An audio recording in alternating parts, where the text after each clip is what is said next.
At Christmas dinner, my billionaire grandpa said, "Still living in the house I bought you?" Froze. "I don't live in any house, Grandpa." He turned to my parents. Their faces turned pale. The snow fell in heavy, silent blankets over the Carter estate, a sprawling fortress of stone and glass that looked more like a museum than a home. Inside, the air was thick with the scent of roasted pine and expensive cologne, but for me, Emily, the atmosphere was suffocating. I stood in the corner of the grand dining room, clutching a glass of cheap sparkling cider. I felt like a stray cat invited to a royal banquet. My dress was a 5-year-old clearance find, its hem slightly frayed, hidden beneath a shawl I'd knitted myself. Across the room, my mother, Elaine, laughed a bit too loudly, her diamond necklace catching the chandelier light. My father, Richard, was busy pouring a vintage Bordeaux for a guest, boasting about his latest strategic investments. They hadn't spoken to me in months, not since I'd asked for a small loan to fix the heating in my cramped, mold-infested apartment. Their answer then had been a cold, "Real adults don't beg, Emily. Work harder." And then the heavy oak doors swung open. The room went silent. Standing there was a man who looked like he was carved from the very mountain the house sat upon. Walter Carter. My grandfather. The billionaire patriarch who had disappeared to his private island in the South Pacific 10 years ago, leaving the family business in the hands of my father. He looked older, his hair a shock of white, but his eyes, piercing icy blue, were as sharp as ever. My parents scrambled toward him like panicked courtiers. "Father, you're here!" Richard cried, his voice trembling with a mixture of awe and greed. But Walter didn't look at Richard. He didn't look at Elaine. His eyes scanned the room, bypassing the gold leaf decor and the elite guests, until they landed on me. A small, genuine smile broke through his stern face. "Emily," he boomed. I stepped forward, my heart hammering against my ribs. "Grandpa." He pulled me into a hug that smelled of old books and sea salt. It was the only warmth I had felt in this house for a decade. He pulled back, looking at my thin frame, my worn shoes, and then at the opulent surroundings. "You look tired, child," he whispered loud enough for my parents to hear. We sat for dinner. The tension was palpable. My parents spent the first 3 courses trying to impress Walter with stories of their charitable works and business triumphs.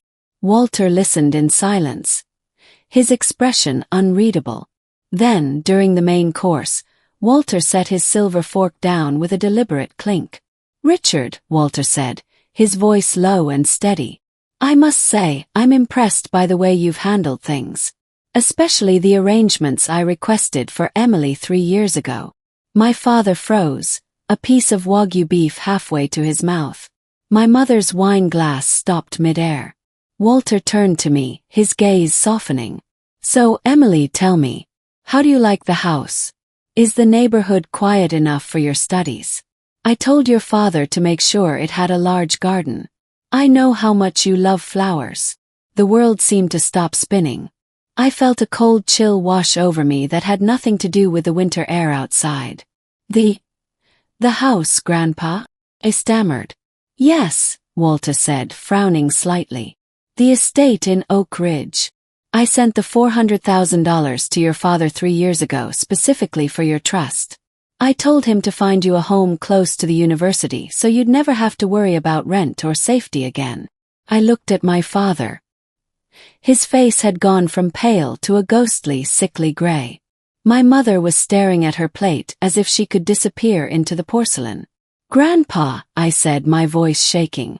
I live in a 1-bedroom apartment on 4th Street. The roof leaks every time it rains. I work 2 jobs just to cover the rent and my tuition. I've never been to Oak Ridge." The silence that followed was deafening. It wasn't just a quiet room. It was the sound of a bomb fuse burning down to the very end. Walter's eyes shifted from me to my father. The warmth in them vanished, replaced by a terrifying glacial fury. "Richard," Walter whispered. It was a sound more frightening than a shout. "Still living in the house I bought her, is she?" The dining room felt like it had been plunged into an ice bath. I looked at my parents, hoping, praying, that this was some sort of bizarre misunderstanding. Maybe the money was tied up. Maybe there was a bank error. But the look on my mother's face told me everything. It wasn't confusion. It was guilt. Raw, ugly, caught-in-the-act guilt. "Father, now, let's not make a scene in front of the guests," Richard stammered, his hands shaking so violently he had to tuck them under the table. There were complications. The market shifted. We thought it was better to invest the money to grow it for Emily's future. "Invest it." Walter's voice rose, vibrating through the floorboards. "You told me in your emails that she was settled. You sent me photos of a garden. You told me she was happy and safe. We didn't want you to worry." Elaine chirped, her voice hitting a shrill, desperate note. "Emily was being so rebellious at the time. We thought giving her a house would spoil her. We wanted her to learn the value of $1. By letting her live in a slum," Walter roared, standing up. The chair behind him screeched against the marble.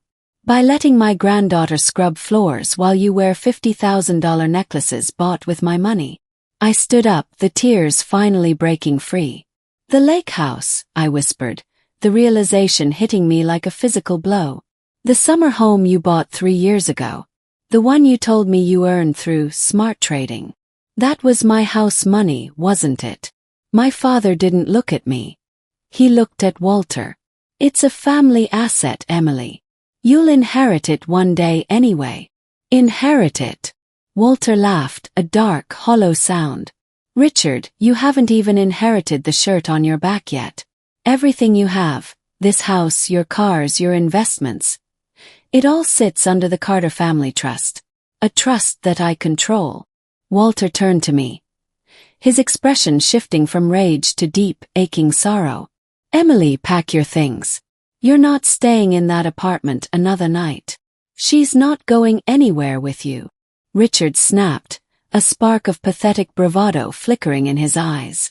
"You've been gone for a decade. You can't just walk in here and—" "I can," Walter interrupted. "And I am." "And Richard, tomorrow morning you and Elaine have an appointment. Not with me. With Jonathan Hale." The name Jonathan Hale made my mother gasp. He wasn't just a family lawyer. He was a legal shark known for liquidating assets and enforcing ironclad contracts. "Grandpa, what are you doing?" I asked, trembling. Walter took my hand. His grip was firm. "I'm doing what I should have done 3 years ago, Emily. I'm taking out the trash." As we walked toward the door, my mother ran after us, grabbing my arm. "Emily, talk to him. Tell him we did it for you. Tell him you don't need the money. We're your parents." I looked at the woman who had watched me shiver in an unheated apartment while she sat in a heated mansion bought with my stolen future. Pulled my arm away. "You're not my parents," I said, my voice finally steady. "You're just the people who lived in my house." We walked out into the cold night, the heavy doors of the estate slamming shut behind us. But for the first time in years I wasn't cold. I felt a fire starting to burn. The next morning, the sky was a bruised purple, matching the mood inside the glass-walled office of Jonathan Hale. My grandfather sat at the head of a long mahogany table, looking less like a retired old man and more like a king preparing for a declaration of war. I sat beside him, feeling small in my worn coat, while my parents sat across from us, looking like they hadn't slept a wink. Jonathan Hale, a man with skin like parchment and eyes like scalpels, laid out a series of folders. 3 years ago, Jonathan began, his voice devoid of emotion. Mr. Walter Carter transferred $400,000 into an account managed by Richard Carter. The memo line explicitly stated, "For the purchase and maintenance of a residence for Emily Carter." He flipped a page. The sound of the paper felt like a gunshot. Within 48 hours of that transfer, the funds were moved to a shell company. 3 weeks later, those same funds were used as a down payment on a luxury lakefront property in Richard and Elaine's names. Not Emily's. It was a business decision. Richard shouted, slamming his hand on the table.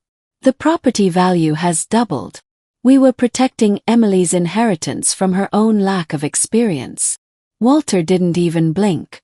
And the $50,000 you withdrew last July, was that also to protect her? Because that happens to be the same month you bought that Italian sports car, Richard.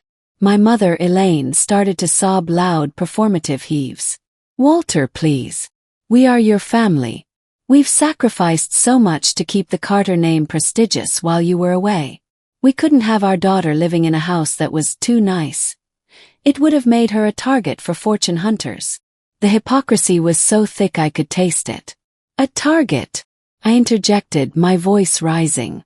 I was a target for pneumonia because you wouldn't help me fix a window. You told me I was lazy for asking for help. You watched me struggle while you sat on my porch at the lake. Enough, Walter said. The word silenced the room. He turned to Jonathan. What are the options? Jonathan leaned back. Technically, this is embezzlement and fraud. Since the funds were meant for a beneficiary and diverted for personal gain, Emily could press criminal charges.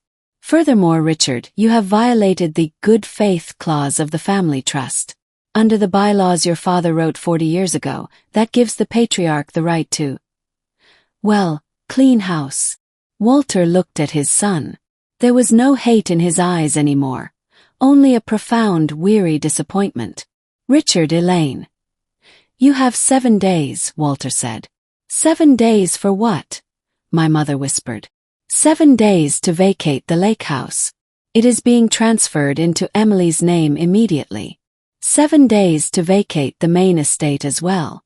Since you love earning your way so much, you can start doing it now. I am stripping you of your positions in the company and your access to the trust. You can't do this, Richard screamed, his face turning a terrifying shade of purple. I am your only son. And Emily is my only granddaughter, Walter replied. And unlike you, she hasn't forgotten what the name Carter is supposed to stand for. The week that followed was a whirlwind of chaos. My parents tried everything. Lawsuits, public tantrums, and eventually pathetic begging. They called me hundreds of times, alternating between cursing my name and telling me they loved me. I blocked them. For the first time in my life, I wasn't the one carrying their burden. On New Year's Day, I stood on the deck of the lake house, my house. It was beautiful, with floor-to-ceiling windows reflecting the frozen water. But I didn't feel the triumph I expected. I felt a quiet, solid sense of peace. Walter walked out onto the deck, handing me a steaming mug of tea. You know, he said, looking out at the horizon. I spent 10 years away because I thought the money had already ruined this family. I thought if I left, you'd all find your own way. I almost waited too long to come back for you. You came back just in time, Grandpa, I said, leaning my head on his shoulder. I have one more thing for you, he said, handing me a thick envelope. Opened it. It wasn't just a check. It was a deed to a building downtown, a massive old textile mill with beautiful light. You've always wanted to start a design studio, Walter said. A place to help young artists who don't have the last name to get ahead. Consider this your first real investment. Not from the trust, but from me. I looked at the papers, then back at the man who had saved me. I don't know how to thank you. Don't thank me by being rich, Emily, he said seriously. Thank me by being happy. And by being the kind of person your parents forgot how to be. 1 year later, the Carter Center for Creative Arts was a buzzing hive of activity. We provided low-cost housing and studio space for students who, like I once did, lived in damp apartments with leaking roofs. As for my parents, they were living in a modest 2-bedroom rental in the suburbs. My father was working a mid-level management job for a rival firm, a job he hated, and my mother was forced to sell her jewelry to maintain a fraction of the lifestyle she once had. They reached out occasionally, usually asking for loans, but I kept the boundaries firm. I sent them enough for groceries, but never enough for a luxury. That Christmas, there was no grand, icy feast at the stone mansion. Instead, Walter and I sat in the kitchen of the lake house. We ordered pizza, laughed until our sides ached, and watched the snow fall. The house was warm. Not because the heater was finally fixed, but because for the first time in my life, It was filled with something my parents' money could never buy. The truth. I looked at my grandfather and smiled. I wasn't just still living in the house he bought me. I was finally living in the life I had earned.